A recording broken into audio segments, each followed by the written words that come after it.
morning, student. Very welcome you all. Online class. RPS Public School. Now, dear student, I am going to start this online class for class 7. You see here at SST. This is the second part. We already discussed about the chapter number 11. In geography, in the first part, many topic has been discussed. हम लोगों ने chapter 11 में बहुत सारे topic को declare किया हुआ था और ये सेकंड पार्ट है जो अभी मैं शुरू करने जा रहा हूं. So before I am going to start this online class, as usually I am giving you a very important instruction for all of you.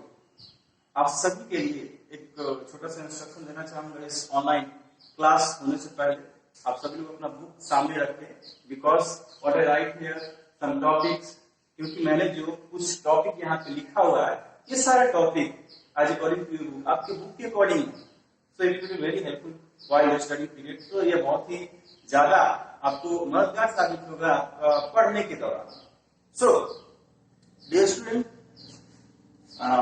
as we all know that we all are facing, even our world are facing very common disease, that the name is COVID-19, and because of some precautions if we will apply in our daily life, we keep away from this COVID-19.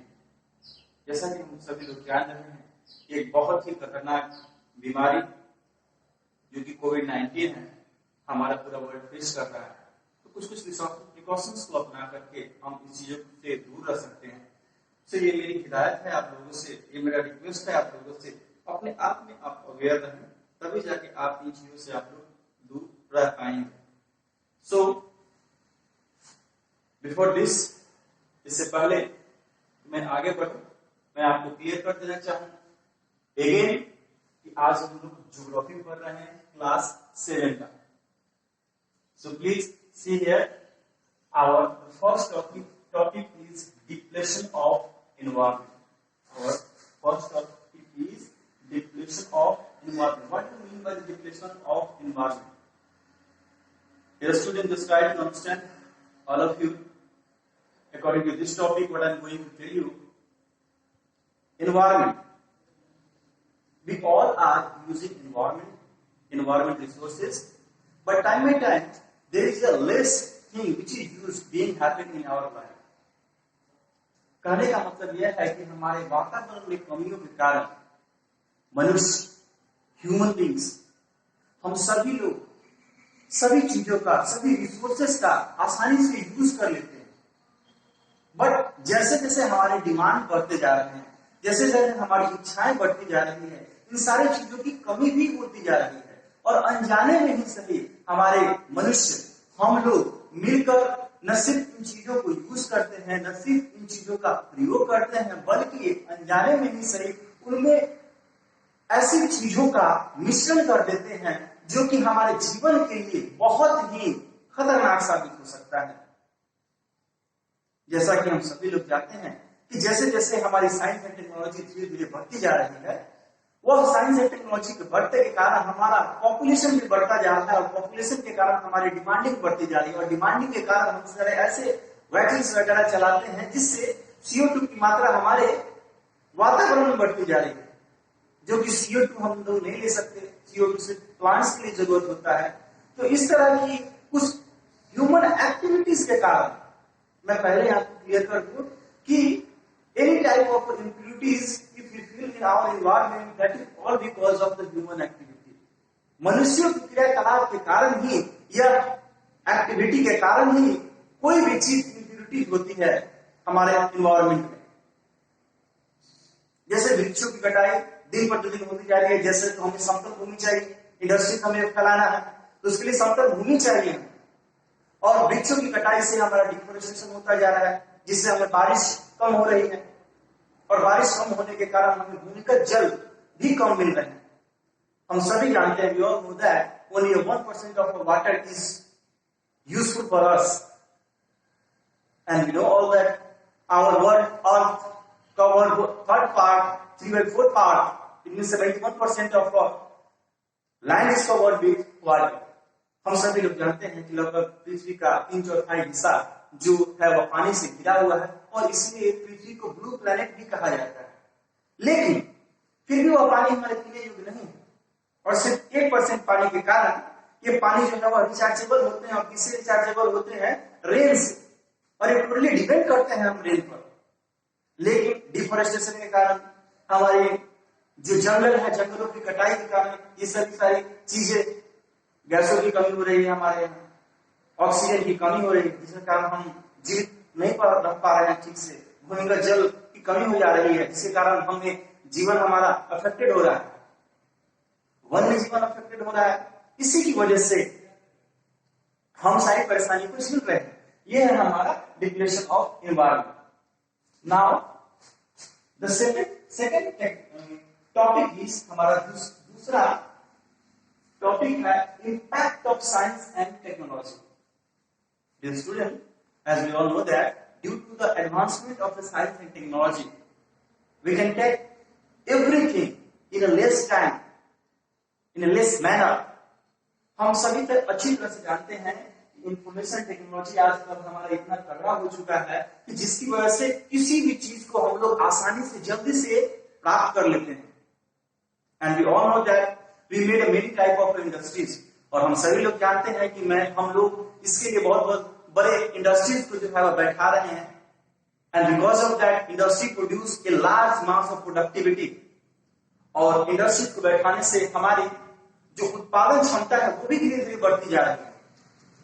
But in spite of this our industry emit very dangerous gases, and because of that the percentage of CO2 gas, carbon monoxide gas always increase. Industry से बड़े बड़े industry से जो धुएं निकलते हैं, कल कारखानों से धुएं निकलते हैं, हमारे वातावरण को प्रदूषित करते हैं और कभी कभार उसे एसिड रेन के रूप में भी हम लोग प्राप्त करते हैं। तो समझने की कोशिश कीजिए स्टूडेंट, ये सारे जो इम्पैक्ट है, ये प्रभाव है, इफेक्ट है साइंस एंड टेक्नोलॉजी का। और उस इंडस्ट्री से जो डेंजरस जो ऑयल निकलते हैं हम उसे सीधे स्प्रेड कर देते हैं रिवर में, पॉन्ड में, लैक में, जिसके कारण सजीव जीव जो कि पानी के अंदर में रहते हैं वो भी लोग इससे काफी ज्यादा प्रभावित होते हैं। भूमिगत जल का स्तर कहीं ना कहीं इन सारी नदियों के कारण, इन सारे तालाबों के कारण हमारा लगभग व्याप्त होता है, तो इससे भी हमारा जीवन बड़ा अफेक्ट होता है। Now the second topic, our second topic is natural disaster, प्राकृतिक आपदा। What do you mean by the natural disaster? Dear student, as you all know that due to our increasing population, हम लोग अच्छी तरह से जान रहे हैं कि जिस तरह से हमारा पॉपुलेशन बढ़ रहा है, एट द टाइम, समय दर समय बहुत ही ज्यादा इस धरती पर भार हो रहा है। And because of that many type of imbalancing thing, they imbalance the environment. वे हमारा इन्वायरमेंट को, हमारे वातावरण को इनबैलेंस कर देते हैं। But the nature is a very clear concept, but nature का जो क्लियर बहुत ही कॉन्सेप्ट है। If you will not balance the nature, nature will balance itself, just like see this. अगर आप नेचर के साथ खिलवाड़ करेंगे तो नेचर खुद ब खुद उस चीजों को बैलेंस कर लेगी। अभी आप देख रहे हैं कोविड-19 जैसी बीमारी, हमने कहीं ना कहीं इस नेचर से छेड़खानी करने की कोशिश की है, जिसका यह परिणाम यह निकल रहा है कि कोविड-19 जैसी बीमारी, महामारी हमारे पूरे विश्व में फैल रही है और कोविड-19 के मुख के ग्रास में धीरे धीरे बनते जा रहे हैं और धीरे धीरे इनके पेशेंटों की संख्या भी बढ़ रही है।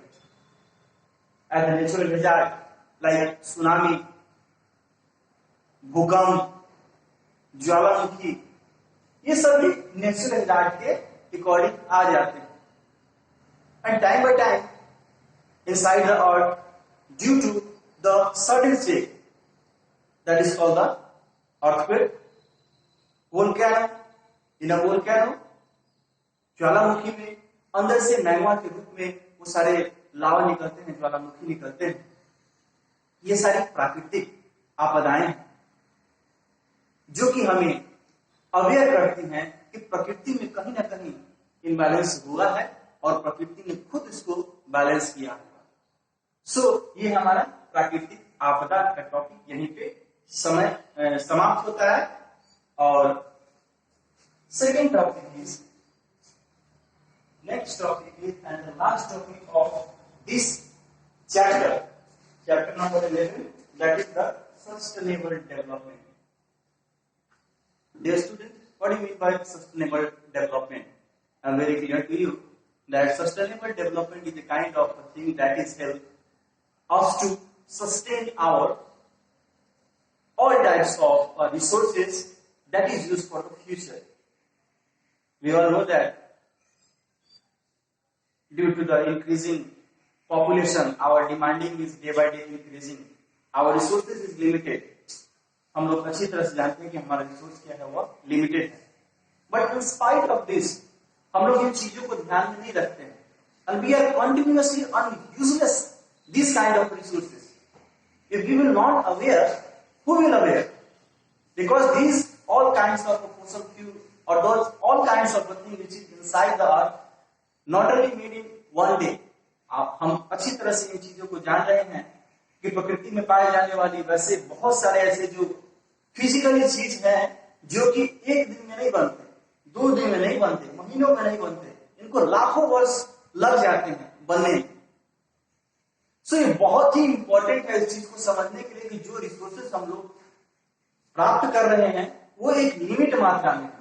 सो इस लिमिट मात्रा में जितनी भी सारी जो चीजें होती हैं उसको यूज को मैनेज करना है। If you will not manage, मैं श्योर हूं आप लोग भी श्योर हो जाओ कि वक्त एक ना एक दिन जरूर आएगा कि इस चीजों को हम लोग खो देंगे। So it is very important to understand the importance of this development. So यह जरूरी है कि इस सारे विकास को, इन सारे चीजों को हमें समझना होगा कि कैसे हम इन चीजों को फ्यूचर के लिए बचा के रखें। जैसे सोलर एनर्जी, हम लोग इलेक्ट्रिक को कितना बर्बाद कर देते हैं। सोलर एनर्जी एक ऐसा टाइप की ऊर्जा है जो कि सौर ऊर्जा, सूर्य की ऊर्जा से हमें प्राप्त होता है। तो इसी तरह के जो चीजें हैं उसको प्राप्त करके हम इन सारी चीजों को जो है वो बचा सकते हैं। ज्यादा से ज्यादा पब्लिक ट्रांसपोर्ट का यूज कीजिए, उससे हमारा फॉसिल फ्यूल का जो है वो बर्बादी कम होगा। इन चीजों को सिर्फ यह नहीं कि सिर्फ हम ही यूज कर रहे हैं, सारी मनुष्य जाति का इस पर उतना ही अधिकार है जितना कि हमारा। So it is a very important for all of us and it is our first duty to manage this all kind of resources. तो ये हमारा पहला ड्यूटी और पहला कर्तव्य बनता है कि किसी भी तरीके से इस चीज को मैनेज करके आसानी से चले। तो इस तरह से हमारा आज का ये चैप्टर सेकेंड पार्ट जो है वो चैप्टर नंबर 11 का खत्म होता है और hopefully all of you will like it. So आप लोगों के लिए एक HW है, this is already given in your book. Just turn your pages, answer the following question, MCQ, fill in the blanks, and many all type of question is given already in your book. So all of you complete and make all the question answer. And तब तक के लिए सुरक्षित रहे, aware रहे। जय हिंद।